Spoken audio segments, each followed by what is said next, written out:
અમારા દુઃખમાં સહભાગી થવા કોંગ્રેસનું પ્રતિનિધિમંડળ આવ્યું છે તો ખૂબ આનંદ થયો કે કોંગ્રેસે મકાન આપ્યા હતા અને ભાજપે છીનવી લીધા છે અને આજે કોંગ્રેસના નેતાઓ અમારા દુઃખમાં સહભાગી થયા છે. અમે આભાર માનીએ છીએ કોંગ્રેસના નેતાઓનો.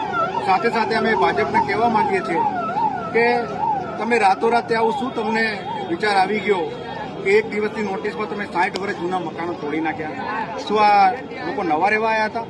આ લોકોએ કોઈ ગેરપ્રવૃત્તિ કરી હતી?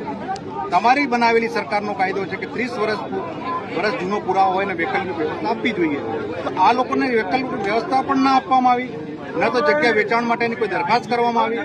આની પાછળનો જે પર્દાફાશ કરવાનો છે, હું આપની ચેનલની માધ્યમથી કહું છું કે ચોક્કસપણે મને વિશ્વાસ છે કે આપણી ચેનલ આને જશ લે અને બહાર આવે.